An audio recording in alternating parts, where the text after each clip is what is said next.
Hey everybody, second medium Angelo here. Welcome to another episode of Wrestling with the Future. I'm joined by Armageddon, the man from Hell, Minnesota. Mike Murphy from Lansdale, PA, in other words. How are you, Mikey? I'm good. Pleasure to be here. Actually, it's from Killing, Texas. Oh, is that where you were built from? Why did I get Hell, Minnesota? Where did I come up with that at? I have no idea. I think I do. I'm just recalling it. You know what? I gave you that moniker in Atlantic City, New Jersey. Okay. And I introduced you as being from Hell, Minnesota. Because I actually looked on the map and there's a place called Hell, Minnesota. So when they say it was colder than hell, there's actually a place you can refer to. I'll take your word for that. Absolutely. So, Killeen, Texas. Yes, sir. All right. Now, anybody who knows you, like I do, now you're a pretty nice guy.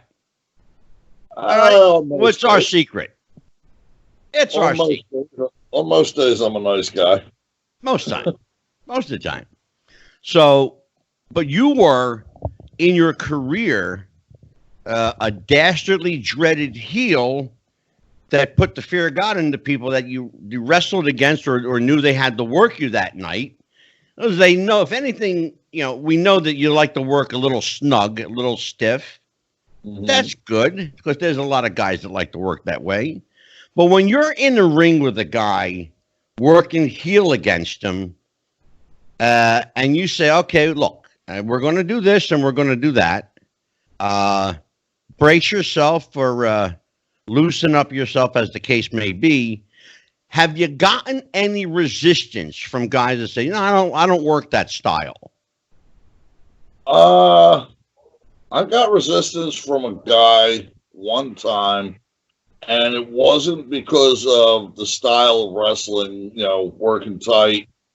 It was more because this kid, his ego showed up to the arena 20 minutes before he did. And let me guess, he was probably in the business a whole 6 months. Yeah, 6 months to a year, something like that. Oh, and that was just a guess. I don't know what his problem with me was. I was going over that night, and he was told I was going over that night. He blew the finish, blew kayfabe, and then turns around and tries to blame it on me. Well, tell the audience, walk us through what happened that night. I know the story, by the way, but I'm not going to give away I'm not going to tip the hat. I want you to tell the story. What happened was we were doing a match. I was going to go over. We decided to have an ending where we would finish the match with a Cobra Clutch. He didn't want to do that. He wanted to come off the top rope to a frog splash. I would roll out of the way. He would hit the ring, and then I would come over and roll him up. Well, as he ascended to the top rope, he lost his balance, fell off. So I went back to the original ending, which was the Cobra Clutch. He didn't want to do that, and he fought me on it the whole time. Right. And then he starts yelling out, schoolboy me, to where the fans could hear it. Oh. So I just said, you know what, the match is blown, the ending is blown. Yeah. I rolled him up with a schoolboy, and as soon as the match was over, he headed towards the back, and I was hot on his heels. And what happened in the dressing room after the match?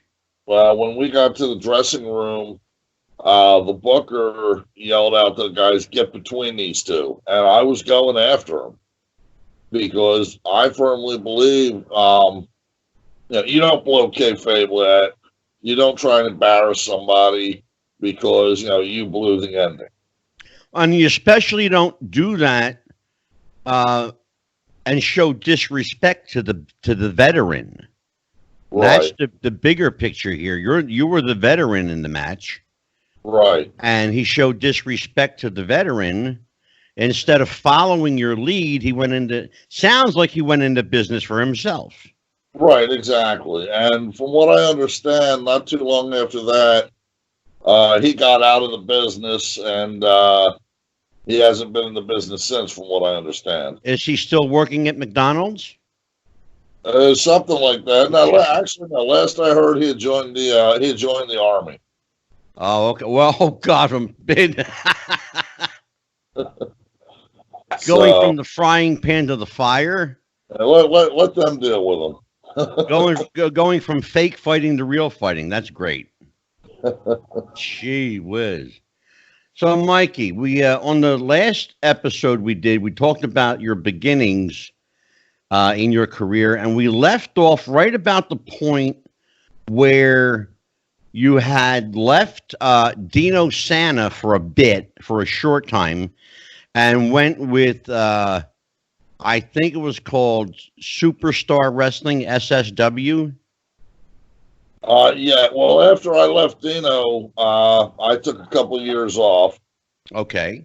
And about 3 years after I left Dino, I was sitting home one night, and I get a phone call from a gentleman named Mike DiMuzio, who I'm sure you know well. Oh, absolutely, of course. Ring announcer, referee, inductee into the Independent Circuit Wrestling Hall of Fame. Yeah, Mike DiMuzio is a hell of a promoter. He really worked his way up. He did everything in the business. As you said, he was a ref. He was a manager, a promoter. He even sold tickets for a while, and collected at the door. He did everything. So he really did work his way up. So you worked for Mike. Good guy. I worked for Mike. And the booker at the time there was a gentleman named Shane Shadow. Okay. Super Shane Shadow, something like that. I don't know. I didn't know him that well. Basically, Mike calls me up and he says, how you been? How's it going? And I said, it's going good. What do you want? He says, what do you mean, what do I want? Can't I just call an old friend? I said, it's been 3 years since I've been in the ring and I haven't heard from you. And now all of a sudden I'm hearing from you. What do you want? He says, I got my promoter's license. I put an organization together. He says, I'd like to have you come and, work in the organization. I said, well, doing what, as the booker, as announcer, or what? I said, active wrestler. He says, I'd like you to work as an active wrestler, but I'd also like you to work with the younger guys and help bring them along, help bring them up. Okay. He says, it would really mean a lot to me. And he says, I consider it, one hell of a personal favor. And I said, Mike, I said, you want me? You got me. Okay. See, back then, a lot of people don't understand. Back then, everything was done in the business on a handshake. Sure. Absolutely. If you shook a man's hand and said, hey, I'll be at that show, then you had to be at that show. Absolutely. You were only as good as your word. So I went to work for Mike, and things were going great. I had with Superstar Wrestling, I had won the U.S. title. I had won the Enterprise Championship, which to this day we're still trying to figure out what that was. Well, let me stop you there for a second, Mike. How important are titles on the indie circuit? Are they a symbol of prestige to other promotions, or are they basically glorified props? Well, see, that also depends on the wrestler. Okay. Good. That's a good answer. I'd like you to elaborate on that. Yeah, there are some wrestlers in the indie circuit who have never held a title their whole career. And there are some who held multiple titles like myself. Some wrestlers will tell you, hey, that title belt and 50 cents might get you a cup of coffee. Sure. There are some wrestlers in the big time, like Dwayne "The Rock" Johnson, that'll tell you, hey, if you're not in this to wear a title and to be the champion, to be the best, then you're wasting your time. That's why I say it depends on the wrestler, what that one particular wrestler's mindset is. Sure. So with SSW last night, I wore the United States Championship. I wore the Enterprise Championship, which I don't know what that was, but I wore it. Right. And the SSW World Heavyweight title. Okay.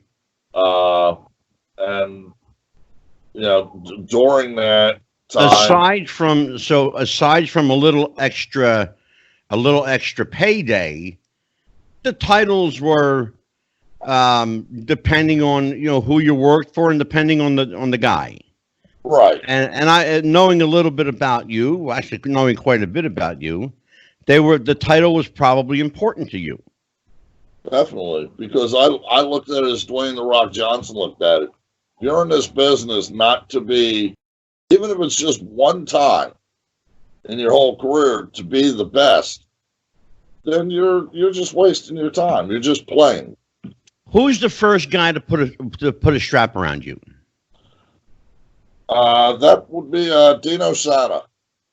And tell everybody who Dino is and what his promotion is, and what led you to getting a title there. Dino Sana is the owner and promoter of WWA, Worldwide Wrestling Alliance. Right. I was with Dino for about 13, 14 years. Right. And I should tell everybody, Dino is a friend of both of ours. I know Exactly. Dino well. And you, unfortunately, know him well as well. Well, Angelo, let me tell you something. Let me tell you something about Dino Sana.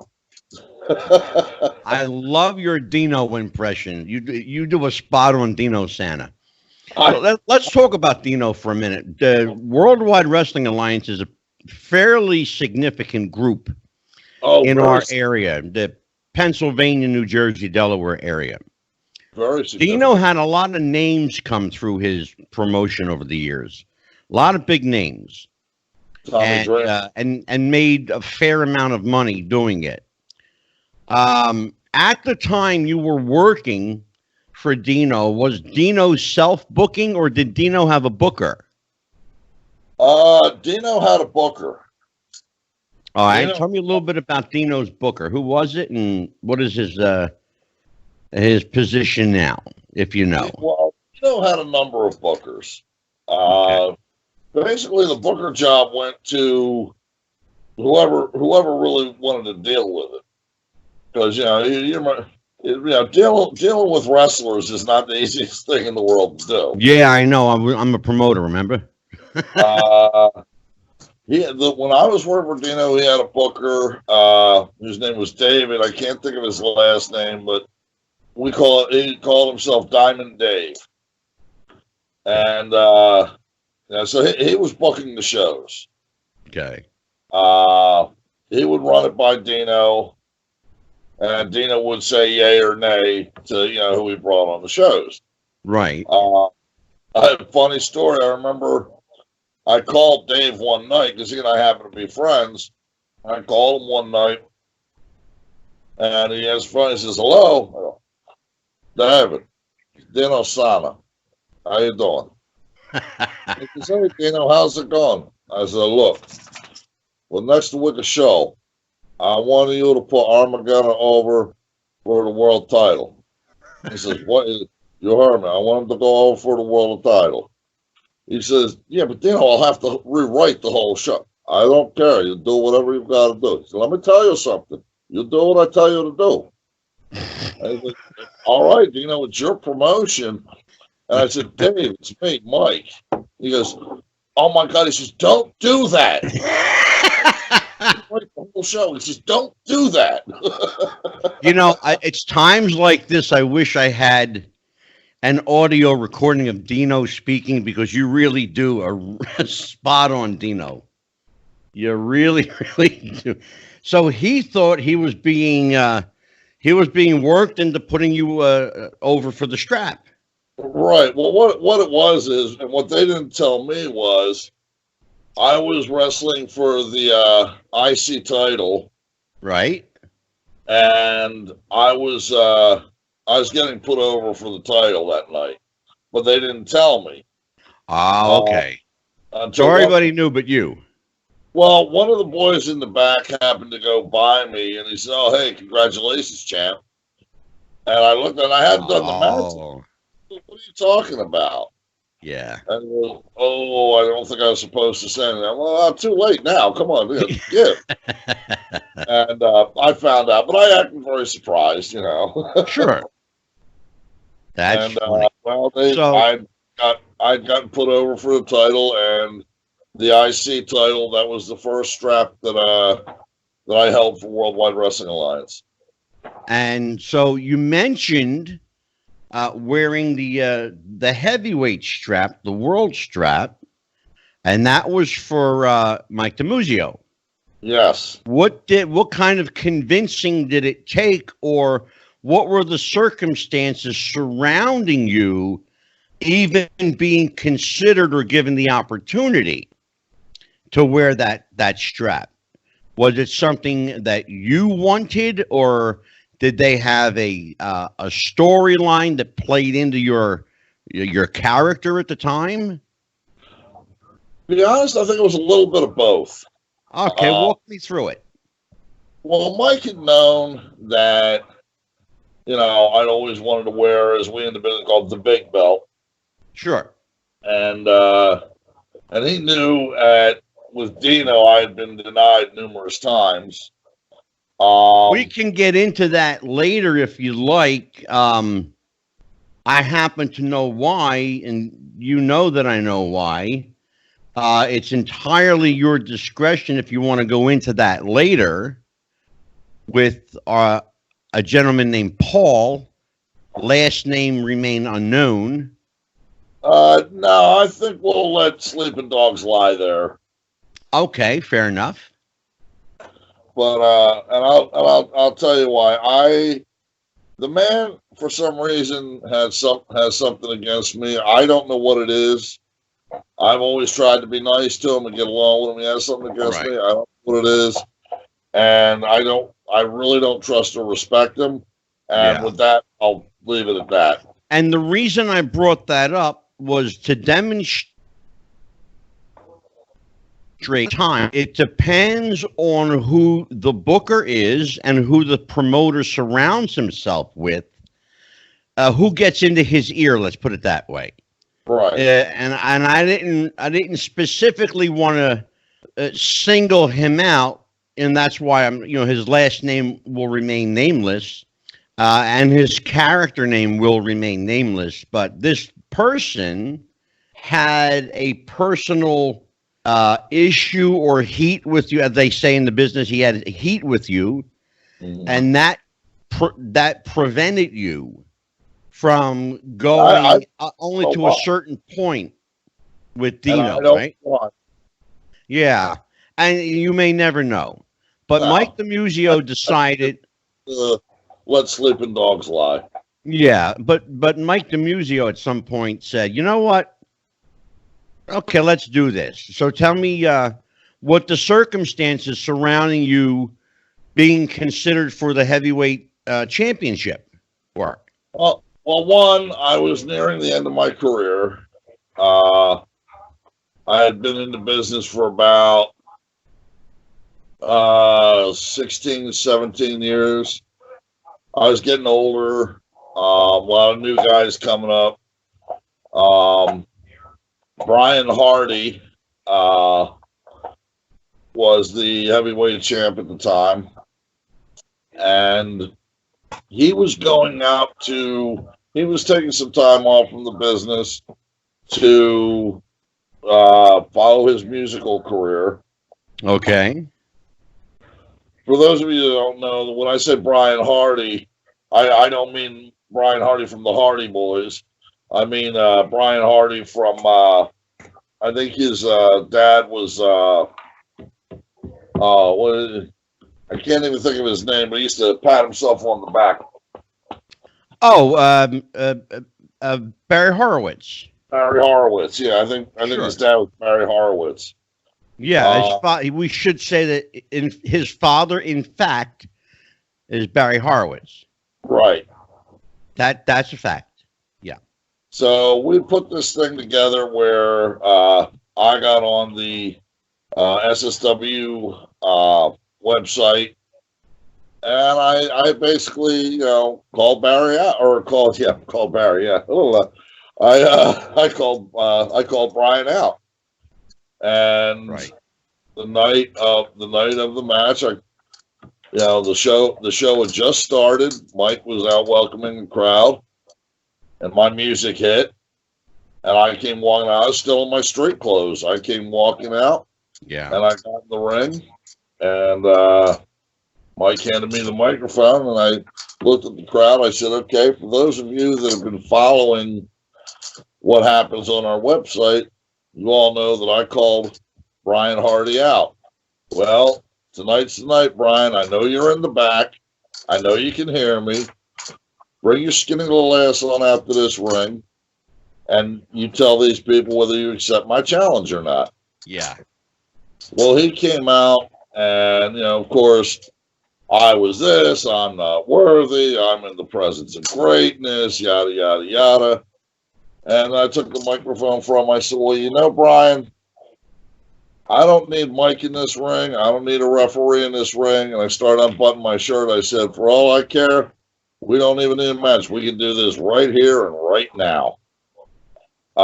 Next thing I know, I was hit from behind by another wrestler who I didn't see. And next thing I know, I'm being helped to the back because Brian and this other wrestler, the Blue Basher was his name. Right. They attacked me. Yeah. Well, at first, my ribs were kind of injured, and they weren't going to let me wrestle. Right. So I signed a release, that if I got injured even more, that it was on me. And I went out, and I beat Brian Hardy 1, 2, 3 in the middle of the ring for the SSW heavyweight title. So now, was the sneak attack a shoot, or was this part of the work? It was part of the work. Okay, gotcha. Yeah, it was part of the work. It was something to make it look, better to the crowd. Will Armageddon be able to come back from this? And right, sure. Uh, So you finally get your chance to wear the big gold and the big belt, and so now, how long after that did you exit SSW, and on what terms did you leave? well, let's see. I'd say about 3-4 months I was heavyweight champion, and then I dropped the belt to Inferno, Corey Gebert. Sure. I dropped the belt to him. I wanted to take some time off because I've been going after I come back. I've been going with Mike for like 2-3 years straight, and I want to take some time off, heal up, that kind of thing. Yeah. Yeah. When I came back to find out that Corey was now the owner of SSW. He was buying the promotion from Mike DiMuzio. Right. I did a couple more matches for them. The last match that I did for them was a 4-way dance for the title. A lot of people, Corey felt that I went into business for myself that night, which I didn't. I did what I was told to do. Yeah. I think it was a bad match going on. Yeah. Corey wasn't champion at the time. Some new kid, I couldn't even tell you his name if he was standing next to me in McDonald's. Yeah. And I saw the direction that I didn't like the direction that I saw SSW going. Right. Well, the next day, my phone calls weren't getting returned. I called DiMuzio and, explained what happened to him. He says, "Oh, I know, I was there." He says, "Well, a lot of the guys in the locker room think you." I said, "A lot of the guys are one person." Yeah. And she says, well, one or two people think you went into business for you. I said, yeah. Well, So, let's talk about that. You know, for people who don't understand what that means, going into business for yourself means that you've taken it upon yourself to direct the match to your favor. That's going into business for yourself. right. In other words, not playing by the rules. And the Right. rules are trust each other in the ring, trust the guy you're working with because you're giving him your body. And if you go into business for yourself, somebody could get hurt because very often that turns into a shoot real quick. Well, a lot of what I saw was the show was turning into, from SSW, was turning into the Inferno show. Okay. He was a heavyweight. And see, there's a rule, and it's not so much a rule, but a guideline. You cannot be a wrestler and the promoter at the same time. Yeah, well, that's what a tangled web we weave. You know, that worked well on the big leagues with Dusty Rhodes. Right. You know, Dusty is well known. Dusty was the booker for WCW and for a time with the National Wrestling Alliance, NWA. He was also a main talent on the roster. Mm-hmm. And for a time, he actually promoted WCW before the buyout and all that happened. Right. And that's well documented. Why did it work on the big stage as many things do, but yet on the smaller scale, it didn't work? And I think I know the answer, but I want to hear your take on it. One word: ego. Thank you. That's where I was going with it. Yeah. On the smaller stage in the indie circuit, the ego takes over, and the show becomes about you. Mike, let me ask you a question, because I want to pursue that questioning. It's pretty clear that guys that work the indie circuit are there because they're either A, not good enough for the big league, or nobody wants them. So where does this, and I have to use this word, where does this rampant ego come from? Because I can tell you, because you've saw it, I promoted for a long time, 24 years. Mm-hmm. And I've seen some of the largest egos in the world go through the door 30 minutes before the guy got there. Right. And guys that you've never heard of before and haven't since. No, where does it come from? Where does it come from? Well, one, in wrestling, we're all marks for ourselves.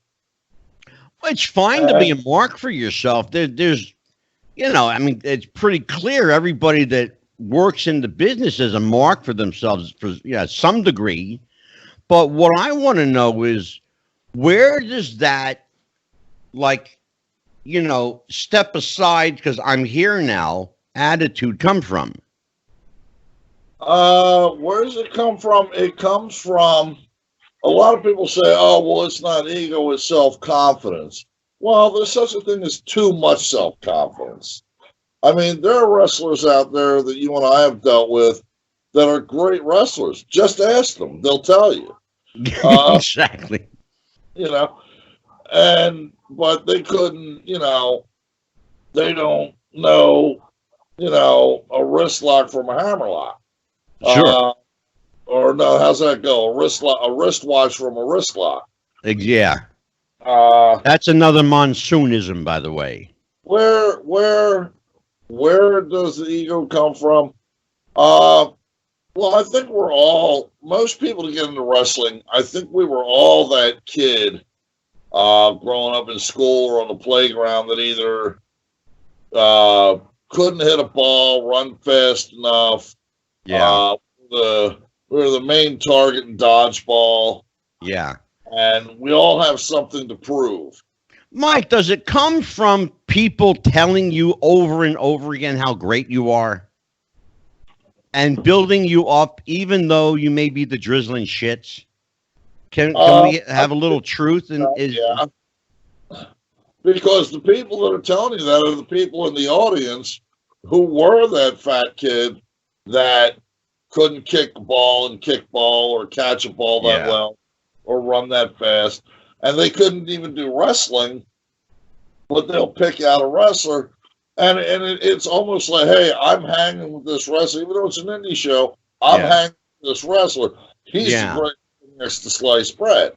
And you know what? We see that even now, Mike. You know, with you and I should point out, Mike Murphy and I attended a show together in October, a local indie show here in New Jersey, where we met up with Brian Pillman Jr., who, by the way, will be a guest on the show.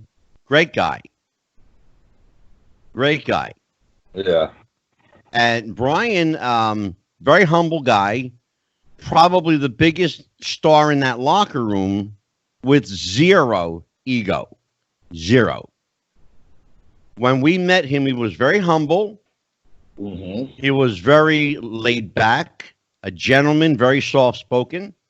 But there were people there, I dare say, I will not mention their names, but there were people there whose presence you felt as soon as you pulled the curtain back,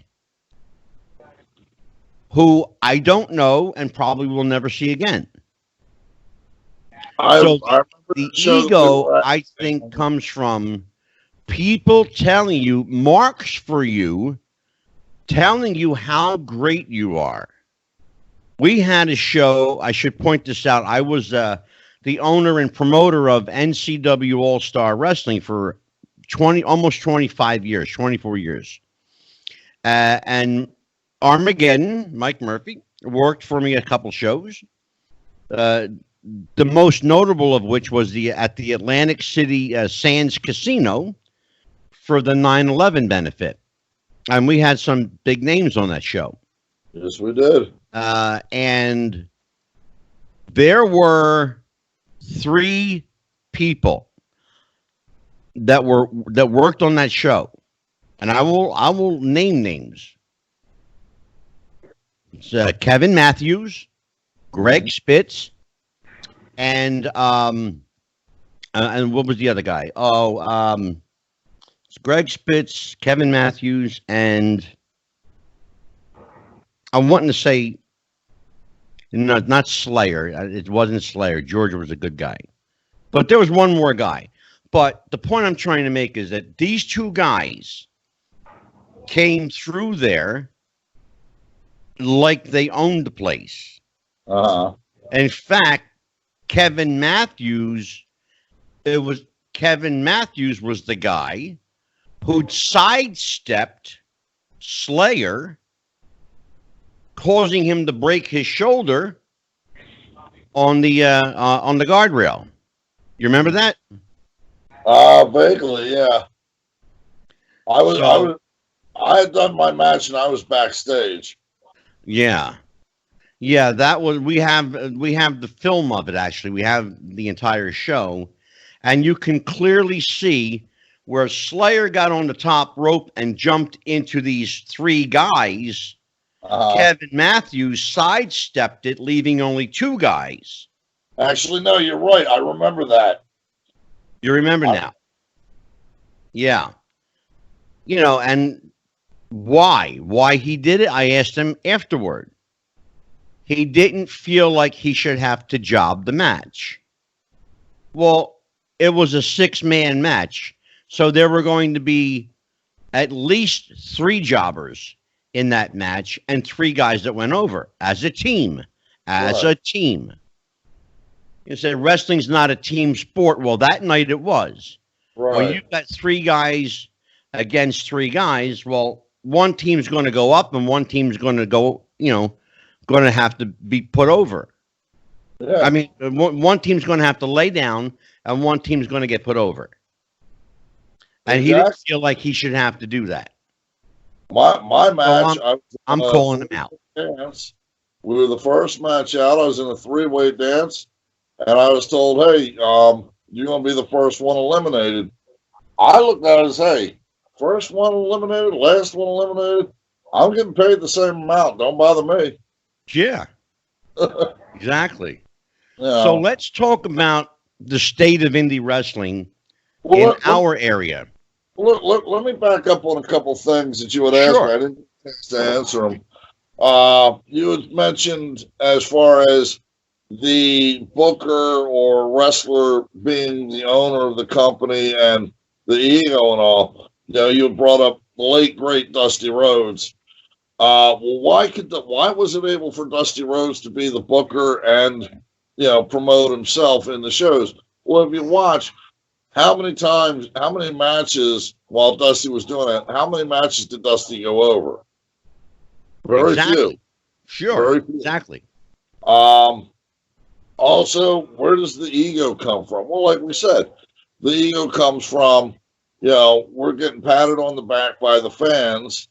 And, you know, so that, you know, we get recognized, we get our own little bit of hometown fame from people in our hometown. Exactly. They know who you are.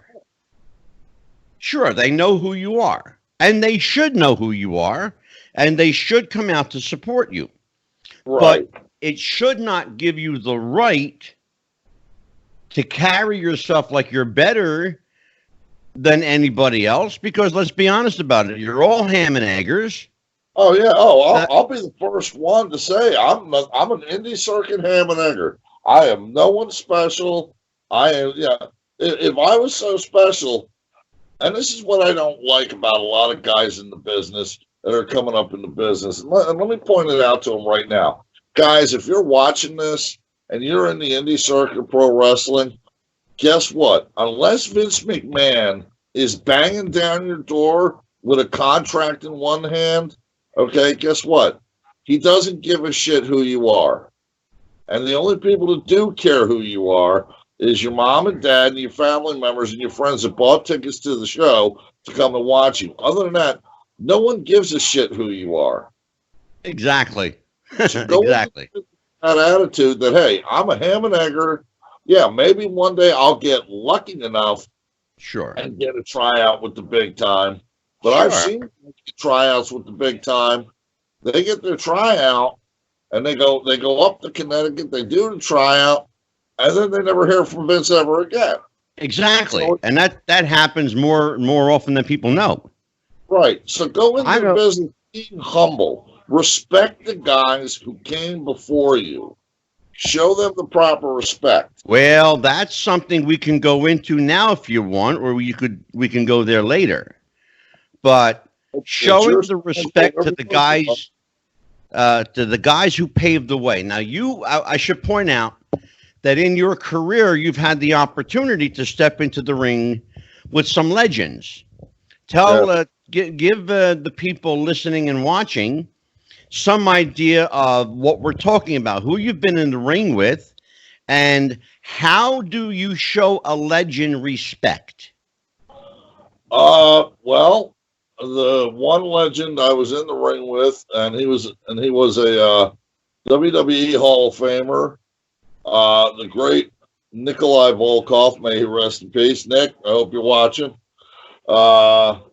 He's at that big Royal Rumble in the sky. Amen, right? I've been on the card with some of the greats like Mick Foley. I've met Dusty Rhodes. And I should point out to people, and I'm going to interrupt you for a second, because I should point out to people that I put you on the same card with Jimmy Snuka. Tom Brandy. And Big Slam Vader. Big Slam Vader. Also, don't forget, at that show, just showed up for the hell of it. Oh, Chris Candido. Sonny. Yeah. Rey Mysterio Jr. Sure. You know, I've been in the locker room with some of the greats. I spoke to Taz on the radio from that radio show I told you about. Yeah. And every time I meet one of the greats or one of my heroes, I shake their hand, and the first thing I do is I say, I said, it's a pleasure to meet you. It's an honor to meet you. Second, I want to thank you for everything you did in your wrestling career, because you made it to where you broke down doors to where guys like me who wouldn't have had a career could have one. And for that, I thank you. Absolutely. We should point out that one of the things we're talking about, and I want you to go in depth a little bit. Okay. When a newbie or a green guy is in a locker room with a legend, the protocol is, and this is for everybody, the protocol is you go up to the legend, you introduce yourself, and you shake his hand. That's the protocol. Yes. You never go up to a legend and say, okay, I would like to do this and I would like to do that. Tell everybody about. Okay, go ahead. You know where I'm going. Go ahead. I know where you're going. I was in, my buddy's showing up. Hello, puppy. You're a ham, you know that? He needed his camera time. Here you go. I was in Mechanicsburg. Or no. I stand correct. I was in Dillsburg, PA. And I was wrestling. I couldn't even tell you the kid's name. But he comes in, and I'm sitting there with Corey Gebert, Inferno, and a referee, Zach Carlucci. One of the greatest indie referees out there. Yeah. Why he went to WWE, I have no idea. And we're sitting there just shooting the breeze, talking about old matches. And I didn't know who I was wrestling that night. Yeah. And this kid comes in. He looks like he weighs all of $125, soaking wet with rocks in his pockets. I'm tilting the scale at about 255. And he looks at me and says, "You Armageddon?" I said, "Yeah, how you doing?" I reach my hand, I shake hands with him. He says, "It's you and me tonight." I said, "Okay." He said, "Well, this is what we're going to do. This is going to be our start. We're going to do this, we're going to do that, and this, that, and the other thing. We're going to turn it around here, and then we're going to do this and that, and then we're going to take it home." And I said, "Really?" I said, "How about we do this?" I said, "We're going to get in the ring. We're going to lock up. I'm going to proceed to crush the ever-loving shit out of you, and then we're going to go home. Here, I'm going to get changed, and I'm going to think about that match for as long as it's going to take me to go from getting my pay to going to my car. And then I'm going to forget about it, and you're not ever going to be a second thought in my mind." I said, "How's that sound, Sparky?" And I got up, and I walked away, and I could hear Corey Gebert look at him and say, "Congratulations. You just pissed off the nicest guy in the locker room. I would not want to be you in that ring tonight." Now, if you're new in the business, and I don't care even if you're not new in the business, if the guy's there and he's got more time in the business than you do, you don't go into him, introduce yourself, and tell him how the match is going to go. exactly. Do it. That's Exactly. you need to get your ass kicked. Well, let's talk about when something like that happens and a receipt has to be given. And for those of you who don't know what I'm talking about, it's a time-honored tradition in wrestling that if somebody shoots on you, they got a receipt coming. Oh, yeah. And that's clearly, I would call that a shoot. I will, if somebody stiffs me, accidents happen. And I'll tell them, if I've got a new guy, I'll tell them, "Look, kid, don't worry, I'm going to make you look strong. Is there anything special you want to do during the match, so we can put it in?" And I'll tell them, "Okay, I'm going over. I'll tell you when we're going home. If you get lost, tell me. I'll put you in a rest hold. You gulp some air, we'll get back on track. Sure. If you stiff me more than once, or you go into business for yourself, I'm going to make you pay for it. I'm going to give you a receipt. I'm either going to chop the shit out of you, or if need be, I'll break bones if I have to. That's called giving a receipt. Yeah, I'll pop a knee, break a tibia. I don't give a shit. Now let's talk about the active scene in our area a little bit.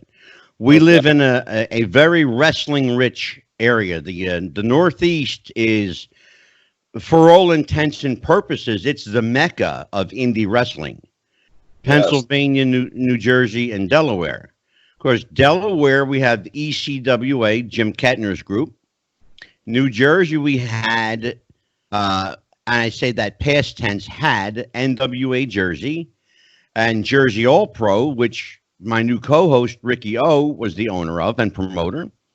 We also have in Pennsylvania, Dino Santa's, the WWWA, Triple WA, SSW, and who else is in Pennsylvania, Mike? There's I can't think of their name. They've been around for about 4 or 5 years, I think. Could be longer.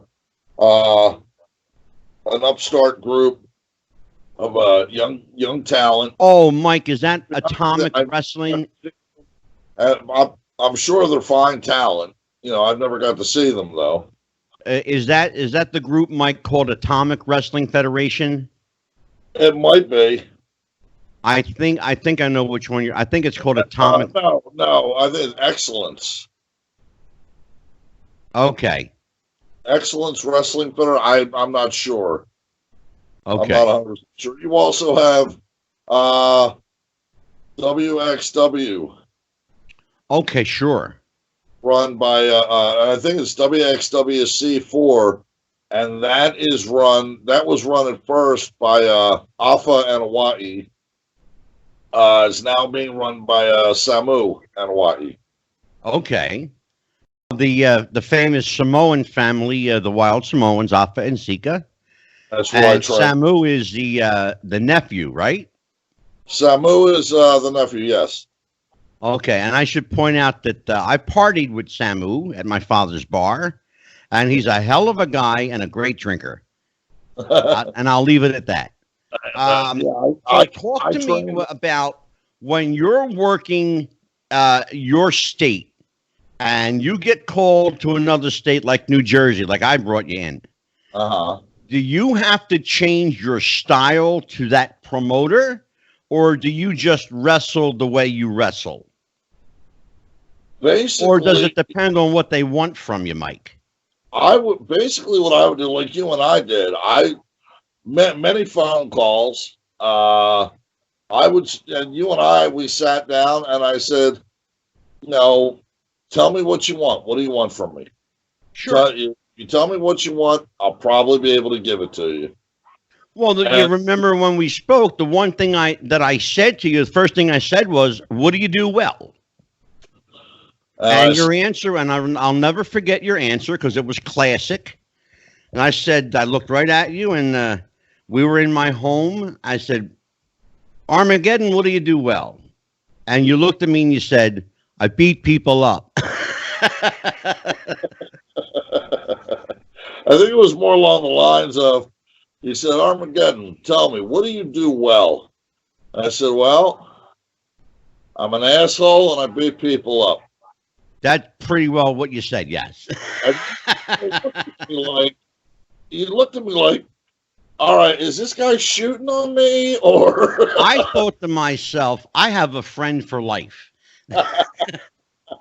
And we've been friends for 25 years. Yeah, we've been friends since. Oh, yeah. Something like that, right? Yeah. 22, 23 years, something like that. Something around there. It's old. But I knew because your answer is what I was looking for. It was honest and it was short, sweet, and to the point. I beat people up. Yeah. I'm an asshole and I beat people up. I like it. That's your character. You're a heel, Yeah. a natural heel, and it came across. It was beautiful. But now, when you're working a guy that isn't familiar with your style, are you more comfortable taking lead of the match, or are you willing to give him a little, as we say, a little rope, a little leeway? Normally, if it's somebody I've never worked before the show, I'll try and talk to them as much as possible, get a feel for them, get a feel for their personality. Because 9 times out of 10, a wrestler's personality is pretty much how he works in the ring. Stop right there, because that is so key. What you just said is so key. I want you to say it again, and I want you to tell everybody exactly what that means. A wrestler, how a wrestler works depends on his personality. What that means is, if you get a wrestler that you go up and you meet him, and I one thing I always made a point of, no matter what locker room I went into, I always made a point to shake hands with every one of the wrestlers there. If you get the handshake of the guy's got like that death grip handshake, okay, this guy probably works tight or he works stiff. Or you get the dead fish handshake, it's like, okay, this guy probably has no clue what the hell he's doing. And if I'm with one of those guys, I'll tell them, first I'll find out. And a lot of guys thought I was being a pain in the ass about it. I would find out in my match who was going over. Because if I found out who was over, we could put something together better, because for the guy who's not going over, the pressure's off. You find out who's going over, the pressure's off that. Yeah. And the other thing too is, if you know who's going over, then you as the wrestler can adjust your style and pace of the match. Exactly. You can make it go longer, or you can make it go shorter. If the match is working out and if people are buying into it, you can extend it. Right. And if the people are shitting on the match, then you can give the go home. Right. And not only that, but you also get a feel if the guy's one of what I like to call these high flyers. Where they're jumping all over the place, but they ain't selling shit. Yeah. Like I said, I'm more of a meat and potatoes wrestler. It's like, okay, Roddy Piper said it best in the movie They Live. I have come here to chew bubblegum and smoke cigars, or chew bubblegum and kick ass, and I'm all out of bubblegum. Out of bubblegum, yeah. That's one of my favorite lines. Show me which one's the referee, because I'm going to thump the shit out of the other one. Exactly. But see, if you get to know the wrestler that you're working with, you get to talk with him for a few minutes, get to know him a little better. Yeah. Perfect example. I wrestled a guy, went by the name of Cremator. And this is a big dude. I mean, he was like 6'4", 6'5", 300 some odd pounds. Ooh. Had like this, almost like a jumpsuit, like construction worker jumpsuit with the cross ties up here. Had the Michael Myers mask. Jesus. I mean, the guy was just an intimidating figure, and I drew him that night. I'm thinking, all right, this guy's going to hurt me bad, And I'll tell you what, when you look at someone like that, now you saw my reaction was, okay, this guy's going to hurt me bad. Yeah. You take a look at that. Okay, you look at that persona, you almost get a feel for, okay, I know how this is going to go. Sure. Absolutely. Nicest guy in the world, light as a feather, didn't stiff me once. Just great. I put him over. which I had no problem to. Yeah. I also was in a battle royal where a guy was in there and he had a red mask on. And I think this is where I got one of my concussions, because this guy had just finished going through training. Yeah. I don't think anybody taught him how to give a headbutt. But I remember in this battle royal, I remember these two vices clamp onto the east side of my head. And all I see is this red mask go wham, like that. And I mean, I literally dropped to my knees, and I'm looking around wondering what zip code I'm in. I'm just looking up at him like, back off me, big motherfucker. Exactly. Well, here's the thing. And you mentioned something earlier. Working this big guy, the cremator. All right. And you talking about a big guy, 6'4", 6'5", 300 plus, working as light as a feather. The psychology behind that, we're going to talk about psychology. The psychology behind that is simple. He knows he can rip your head off. Yeah. He knows he can hurt you. But he also knows that you're giving him your body. He's got to take care of you. Right. I find it's been my experience as both a promoter and a fan that the people who take liberties are usually underskilled, undertrained, if they're trained at all, and watch way too many wrestling videos and television and not enough time studying their craft. Right. These big guys study their craft. A guy that big will know just how much to give you before he knows he's going to hurt you. So nobody taught him how to give a headbutt. Once in a while, something slips. Well, like I said, that wasn't Cremator that did that. Oh, I'm sorry. I thought it was the same guy. Okay. This was a different wrestler. I was in a battle royal. Oh, I got you. This guy had just finished wrestling school. Oh. How to do a headbutt. Okay, so you just made my point for me, because I just said it's usually people that are undertrained or underskilled. So yep, you're absolutely right. Now let's talk about psychology. All right, couple of things, and you know how I feel about wrestling in-ring psychology. Where are the kids today learning psychology? Who's teaching them? Okay. They're not. Okay, go there. The match is supposed to tell a story. Most of the times the match starts off telling a story, and then somewhere halfway into the match, the story gets lost. And it all becomes... I'm going to tell you why. I'm going to tell you why it gets lost. Simple. 4 words. It gets lost on 4 words. Get my shit in. Okay. Okay, that's where it gets lost. They forget about psychology because they're too interested in getting their shit in. Well, I got to get this move in. I have to get that move in. I have to get this, this is my finisher. I have to get that in. Even if I'm not going over, I got to get my shit in. What happened to the old-fashioned... Well, here's my question, though, Mike.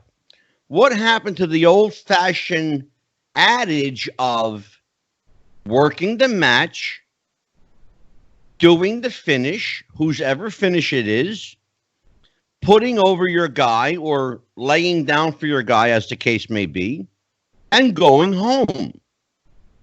Why do you need to get your shit in? What is your shit? There's nothing original in wrestling, Mike. Nothing. Right. And that's my problem. 100%. That's always been my problem. I love when people say, I got to get my shit in. Well, what is your shit? So explain. That's where the psychology goes. And that irks the crap out of me.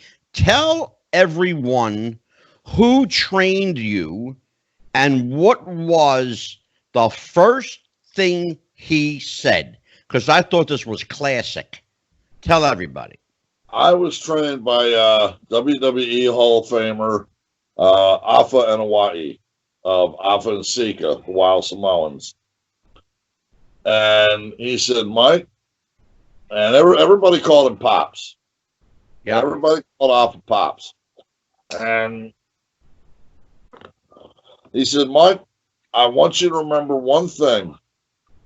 He said, if you leave this wrestling school and you've learned nothing from this wrestling school, he says, I want you to learn and remember this. I said, okay, Pops, what's that? He says, wrestlers are stupid people. And I said, okay, why are wrestlers stupid people? He said, because if we were smart, we wouldn't be in this business. Think about that. And I said, okay. At that time, like I said, I had just started training, so I didn't. It was actually my first day. Yeah. I figured, okay, I'm sure this pearl of wisdom will reveal itself somewhere down the line, which it did, because I remember I was backstage at a show, and yes, I said show, not event. Okay, a show, because let's be honest, that's what it is. I was backstage at this show, and I just stopped, and I looked, and I got very quiet, and I looked around at all the other wrestlers, wrestlers going over their matches. Hey, check out the new outfit I bought. Hey, check this out. Look at this. Yeah, my wife isn't here this weekend, so you can hang with me, with the valets, because let's face it, the wrestling locker room is like Vegas. What's happened there stays there. Yeah. And I watched and I was like, huh, now I know what he means. Exactly. That's why I wanted you to tell people that, because I remember you and I talked about that before, and I said, that's the best wisdom I ever heard. That was the best wisdom I ever heard, which was wrestlers are stupid people because if we were smart, we'd be doing something else. Yeah. I've had guys ask me to train them, and I would love to open a training center. If I had the money to do it, I would, because I love the business that much, and I'd like to give back to the business. But if I had a nickel for every guy that came up to me and said, "Oh, hey, I want to be a wrestler. I want to be a wrestler," and the first question I asked them is, "Why? Why?" What kind of answers do you get? Oh man, because it would just be so cool, being out in front of the crowd, and I'm like, wrong. That's why I'm a wrestler, and you're not. Exactly. But I have a funny story that goes along with that. Sure, absolutely, go for it. It's in Sellersville, Pennsylvania. It was with Worldwide Wrestling Alliance, WWA. It was a Saturday night at the Forest Lodge VFW. The show was over. Right. And as most VFWs, they had a full bar in there because, being a vet myself, and being Irish, we like to have a taste every now and again. No. Oh. You had a drink, Mike Murphy? Yeah, right. You kidding me? I keep up the Irish stereotype. Anyway, I'm at the bar and I'm having a drink. I'm beat up. I'm sore. I'm tired. I only had a half hour to drive home, so that was the blessing part of it. And this guy comes up to me, and I saw him in the audience with his girlfriend. And this guy comes up to me, and he is plowed. I mean, he is hammered drunk. He says, "Hey, you're Armageddon. You that wrestler that was in there?" And I said, "Yeah, that was me." I shake him. "How you doing? I hope you enjoyed the show." Yada yada yada. He says, Well, one day I'm gonna be a wrestler. I said, yeah, I'm gonna go to wrestling school. I said, well, that's cool, man. I'm glad. Chase your dreams. And he wouldn't leave well enough alone. I guess maybe he was a little starstruck. I don't know, but he wouldn't leave well enough alone. Now, some of the other wrestlers who were having a drink are sitting at the table and they're watching this, and this kid goes, "Oh, what's the matter?" Said, "You afraid one day you might have to face me in the ring?" And I looked at him. I said, "Yeah, you got my number. That's exactly it. You got my number." And then he hits me with, "Well, you don't look that big. I bet I could take you." Oh, here we go. And I'm like, "Oh man, he's going to be one of these guys." And I This said, is "Look, how, ladies and gentlemen, every bar fight with the wrestler starts out this way. Pretty much. Am I lying, Mike? no, you're absolutely right." And I said to him, I said, "Look, man, I'm tired. I'm beat up. I'm sore." I said, "Look, let me buy you a drink. And, we drop all this noise." And I could hear his girlfriend going, "Come on, he's tired. Leave the man alone. Leave the man alone." The bartender's telling him to leave me alone. So he wouldn't leave well enough alone. And I finally snapped. Now some of the boys are getting up and starting to make their way over because they see what's getting ready to happen. Yeah. And they wanted to come between us. And I looked at him. I looked over at one of them. I said, "Is the ring still up?" And he says, "Yeah." I looked at him. I said, "Good. Come on, mouth." "Well, what?" I said, "The ring is still up." I said, "You and I will get in that ring." I said, "You let me throw you around for about 5-10 minutes." I said, "Come step into my world for 5-10 minutes. See if you really want to be a wrestler." Yeah. Well, now the spotlight's on him, and he's saying, "Okay, now I got to put up or shut up." Yeah, exactly. Couple of the boys came between us. The bartender threw him out, that kind of thing. Apologized to me. All right. 10 years later, I'm out riding with a buddy of mine. It's a Saturday afternoon. We've got our Harleys out. It's a nice warm day. We're out riding. And I go to this little private veterans club I belong to, which one day I'm going to take you there. We pull the bikes up to the curb. We back in. And we're getting off the bikes. And all of a sudden I hear, "Armageddon!" And I look up and like, "Oh, you got to be shitting me." Same guy. It's the same guy. And what's funnier is I had just told this same story to my buddy at another party we were at, not more than 10 minutes. My buddy says, "Who's that?" I said, "Remember the guy I was telling you about?" He goes, "I said, that's him." Oh, He said, get out. I said, "That's him." So he comes up and I shake hands with him. I said, "Look, no more wrestling talk. Nothing like that." I said, "My buddy and I, we're going to have a couple beers, maybe shoot a game of pool. I don't want to talk wrestling or anything."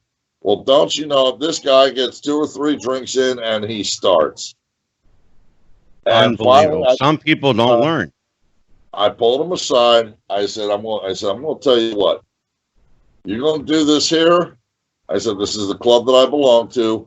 I said, "You try and do this here." I said, "I'm going to bang your head through your fucking shoes." And he just looked at me. I said, "Guess what? There's no one around to stop it. Keep that in mind."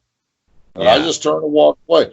I saw him 1 or 2 times after that. He never brought it up again. Incredible. Mike, Well, let's talk about the locker room for a little bit, the dressing room. The dressing room. Yes. Let's talk about guys going over their matches. Are you a fan of guys going over their matches, or do you like to call it in the ring? I like to call it in the ring. Okay. And I do too, and you know how I feel about that. Tell everybody the pros and cons, because I will admit that there are some advantages, but I see far more disadvantages to calling spots in the locker room. Tell everybody the pros and cons of calling your match in the locker room as opposed to calling it in the ring? The biggest pros and cons. All right. For me, I like calling it in the ring because it's spontaneous. All I need, give me a beginning, a turnaround, and the finish, depending on who's going over. Exactly. The rest of the stuff we'll call out in the ring because it's spontaneous. It doesn't look rehearsed. A lot of guys in the locker room will say, okay, we're going to start off with this. We're going to do this and that and this and the other thing. Then we'll do the turnaround. Then we're going to do this. You know, you'll take the heat. Then we'll do another turnaround. Then we'll go home. And 9 times out of 10, they forget half the shit they talked about. Thank you. You know, they forget half of what they're going to do, half of what they're talking about. And then you spend most of your match covering up mistakes. And that's the biggest downside, in my opinion, to calling the match in the back. Yeah. You know, think about it. The average match is what? 6 minutes, 8 minutes, maybe 10 if you're lucky. Okay. Yeah, so you'll go 6 minutes to 10 minutes, right? Right. If you can't call a match in the ring in 10 minutes real time, what are you doing in the ring? Standing around, basically. Pretty much, yeah. But I've seen guys, and we've both seen it, guys that will spend, and I mean this literally, will spend 20, 30, 40 minutes going over their match spot for spot. By the time their music hits, they've forgotten half of it. Yeah, yeah. Now, to your point, they get in the ring and they look at each other like, okay, what are we doing? And then they end up calling out the match in the ring anyway. Thank you. Yeah. And that's my problem. That's why it goes back to the question I asked you. What happened to psychology? Ring psychology. Was that Alpha? I'm sorry? I said, who taught you ring psychology? Was it Alpha? Alpha, Johnny Glitter. Okay. Katra, Sweet Daddy J-Love, you know, the other wrestlers. And they would tell me, you know, watch the matches. Pick up on things. See things you like, see things you don't like. Basically, ring psychology has to be learned. It can't be taught. You have to learn it. You either have the ability to have it or you don't. Exactly. I totally agree with you. Well, this was a great lesson in what to do and what not to do from a veteran of 23, 24 years now, right? Something like that, yeah. And we should tell people you're semi-retired because wrestlers never retire. If the pay is right, he'll come out of retirement. Well, speaking of retirement, there's one thing I wanted to bring up. Yes, sir. I am now, there is now a second generation wrestler of the let's talk about that. Yes.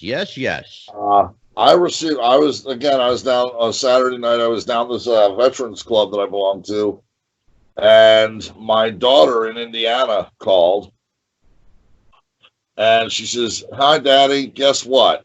I said, "I don't know what. You hit the lottery." She said, "No." She says, "I'm getting in the wrestling business." Oh, God. Oh, that's great. I thought you were smarter than that.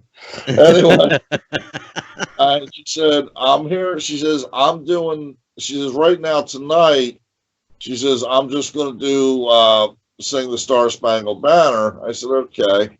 She said, "But I'm going to start training in wrestling." She says, and this is out in Indiana. She said, "I was wondering if it would be all right if I used your name, you know, as my father, you know, in my wrestling." I said, "Honey, if my name can get you more than a cup of coffee, or get you some work, by all means, I'd love for you to do it." Sure. I even called you and said, hey, what can you tell me about this organization? Yeah. Legit? Are they, and you were like, yeah, they're legit, and they're going to take care of her. The guy who's training my daughter was trained by Rikishi, who also terrific. owns gym. So now, what name is she using? What is she working under? Well, her name has changed a couple times. I don't think they've gotten her, a name just yet or a gimmick just yet. She's learning, hitting the ropes and taking bumps and starting off where her old man started off. Okay, so she's learning the basics. Has she called you for any advice yet? Well, my son-in-law called me, asked me if I knew where she could pick up some wrestling boots, and because one thing I told her is don't ever wear sneakers in the ring. Go out, buy wrestling boots. Oh, absolutely. Spend the money on gear. Yep. And I told her if she had any questions or I could help in any way to give me a call. So far, so good. Knock wood. No injuries like that. Now, tell everybody the name of the company she's working for. To be honest with you, I couldn't even remember it right now. Well, it's lucky because I do. Oh, good. It's called Power Pro Wrestling. Power Pro Wrestling. That's right. That's right. In Evansville, Indiana. Power Pro Wrestling in Evansville, Indiana. That's correct. I get so busy I forget most of the stuff I'm supposed to do anyway. Too many chair shots to the head, brother. Yeah, well, you're not far from the truth. And that's why I became a promoter instead of a worker. Also, there's a special lady out in Indiana, and she's like a grandma to me. She is a huge wrestling fan. If I could, I just want to give a shout away. Hey, Grandma Bennett. Hope everything's going well, dear. Hope you're feeling better. She just had heart surgery not too long ago, so we wish you the best and hope you're feeling much better. Absolutely. Well, it's a shout out from me too to Grandma Bennett. How you doing there, Grandma? We'll go a couple rounds with you. Okay, Mike, anything you want to promote? Your social media, where people can reach you? I'm just right now with this coronavirus shutdown. I'm just, sitting back right now, working on my getting ready for riding season, and who knows if the event is right or it's for a good cause. I might be able to lace the boots up again. Give somebody a good reason not to get in the ring with me. Well, if the money's right, of course. Of course. Better be some zeros on there. I'll tell you what. Well, I'll tell you what. If you want to reach Armageddon Mike Murphy, if you have questions, if you want to know more about training, you can reach him through Wrestling with the Future. And just send an email or a comment to wrestlingwiththefuture@gmail.com. We'll make sure that Armageddon gets it, and he will answer it. And you can always find him here as part of our wrestling family, Wrestling with the Future Network. And he'll be here from time to time for special occasions and that sort of thing. And we will also keep you up to date and apprised of the progress of the younger Murphy. So, rest assured, if you send any questions in for Armageddon, you can rest assured the answer that you get will be directly from me. There's nobody sitting back answering the questions for me. The answer you will get will be from me. And I also want to slip my camera down here and show everybody this lovely t-shirt. This is our Wrestling with the Future t-shirt. They are available now in every size from, let's see, we got small, medium, large, extra large, and 2X. And then we have one other size, which is, bam! Yes. Yes, absolutely. We do have the capability to have them in larger sizes for the more robust individuals. So if you need a special extra large size, let us know. You can find the link to our t-shirts on our Wrestling with the Future Facebook page. All shirts are the same price, $20. Doesn't matter what size. So you can find your shirt there, and just to let people know that we are donating a portion of the proceeds to Brenda Robinson. She is the mother of my late co-host, Jeff the Ref Robinson, who we miss dearly. And so know that when you buy a shirt, that a portion of those proceeds are going to help somebody really nice. Yeah. And now we also have a Twitter. You can reach us on Twitter at Wrestling Future, Facebook.com/Wrestling with the Future. And you can hit me up on my personal Facebook page at Angelo DeCipio. And just look for the logo. You'll see it. We are there. On behalf of Mike Murphy, Armageddon, I am Psychic Medium Angelo. Thanks for joining us for this special walk down memory lane and the do's and don'ts of indie wrestling. Thank you, folks. We'll see you next time. Take care and happy wrestling. Bye-bye. Bye-bye.